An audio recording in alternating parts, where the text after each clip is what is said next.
Hi, this is Tasha Broomhall from Blooming Minds. Let's have a chat about how you might support somebody when you're worried about them.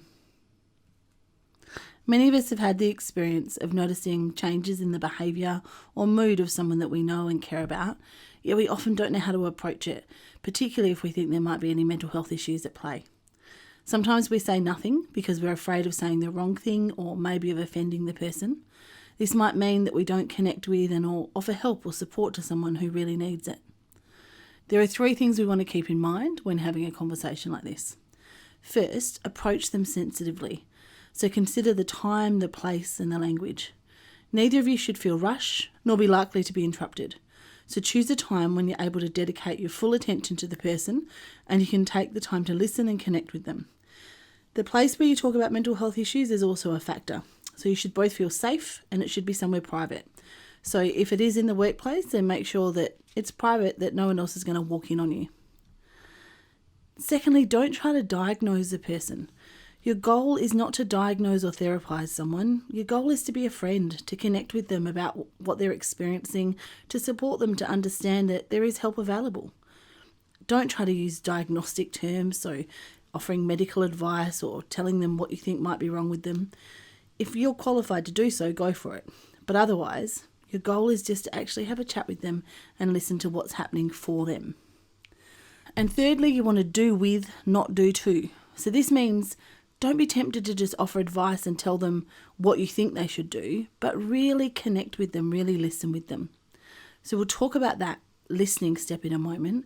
But firstly, if you are worried about somebody, one way to have this conversation is to use a simple 3-step process of I've noticed, have you noticed, and zip it.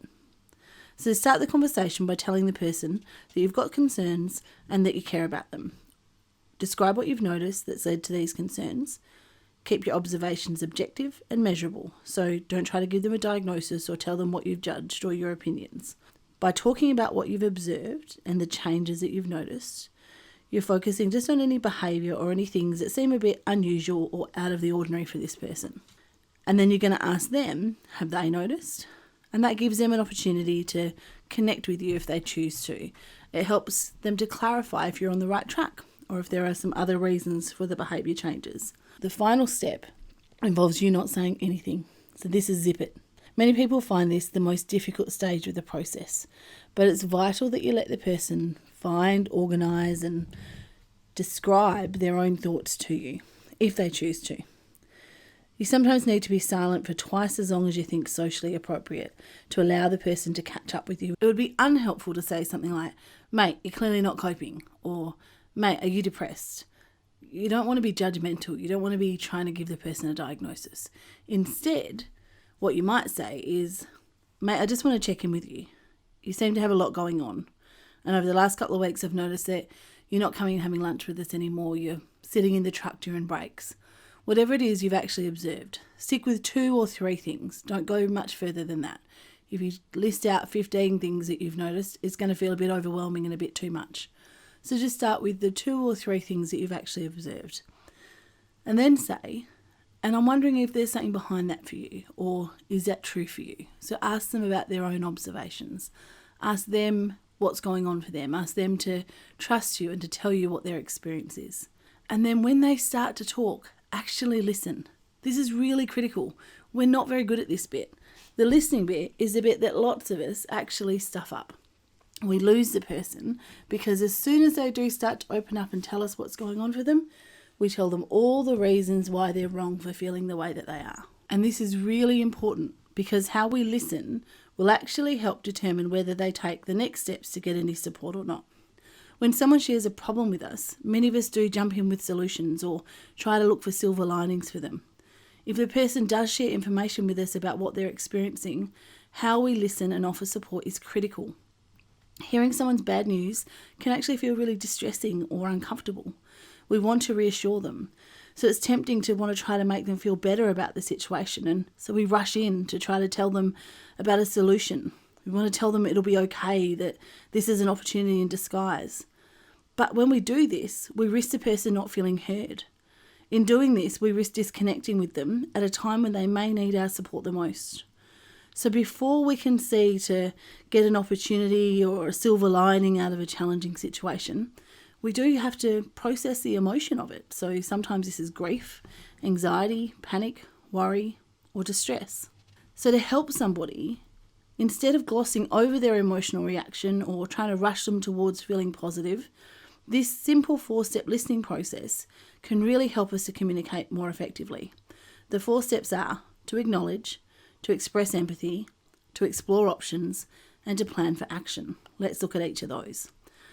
Firstly, acknowledge. So we need to acknowledge that what they're saying, either their reaction may be fear, sadness, rejection, whatever it is that they're sharing with us, that it's very real for them. Acknowledge their reaction is true. Hear it. Don't try to tell them that they're overreacting or that things aren't that bad. You can't control how someone else feels. So just hear what they're saying. And if they're telling you, I'm having a really hard time, say, that sounds like that's really difficult for you. Or if they're saying, this and this and this went wrong, say something like, wow, that sounds really overwhelming. Or that sounds like it's really challenging. Or that sounds like you're having a really difficult time of it, mate. Actually, just acknowledge that you've heard what they've told you. This is really important. Secondly, express empathy. So this is that you express empathy for their feelings by telling them that you're either sorry for their distress or sorry that they're sad, or that you can see that they're feeling overwhelmed, and you can imagine that that would be a really overwhelming situation to be in. Empathy is really important because it helps us to sit with people. It helps us to connect with people. You're not telling them they're right or wrong for how they're feeling. You're simply empathizing that how they feel is real for them, and therefore how they're feeling is important. You're not asking them to sit in that feeling and stay stuck in it forever, but you're acknowledging and empathizing in the moment that this is real for them. The third step is to explore options. You want to allow time for the person to explore the options which suit them. So you're encouraging them not to make rash decisions, though bearing in mind that some pragmatics might be worth considering depending on what is the context that they're talking about. Some people will need support with the pragmatics of what to do immediately, particularly if they've just had a major life event occur.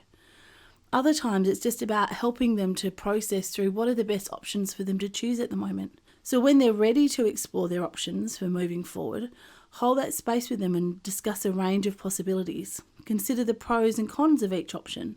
If they're struggling to identify any for themselves, consider offering them a couple of alternatives. So you might say something like, mate, can you think of what might help? And if they can't think of anything that will help, then you could say, well, what would you tell me to do if I was in this situation? And find out what they would actually be telling you to do. And if they can't come up with any ideas, then ask them, I don't know, but if I was in your situation, I might try this, this, or this. Do any of those feel like they could be a good option for you? Do any of those feel like they might work? And you're actually asking them to take some control of the situation. You're asking them to make decisions for themselves, but you're doing it with them. You're not doing it to them. People are not very good at following when we've been given advice. We're much better at taking action when we've been part of deciding it. And then the fourth step is to plan for action. So when they're ready to test out some of the options, plan for action with them.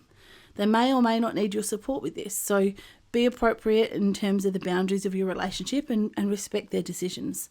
This approach is about being respectful, acknowledging the individual, allowing them to go through the emotions that they're feeling and work through the options in their own time and way, offering support where you can. Our goal is to connect with people and connect them with supports.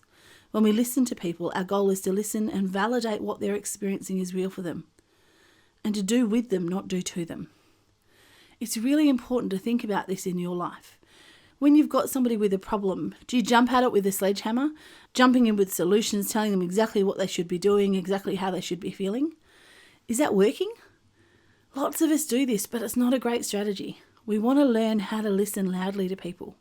Think about your partner, your colleagues at work. If you've got kids, think about them, or think about your own parents. What's it like when someone actually listens to you?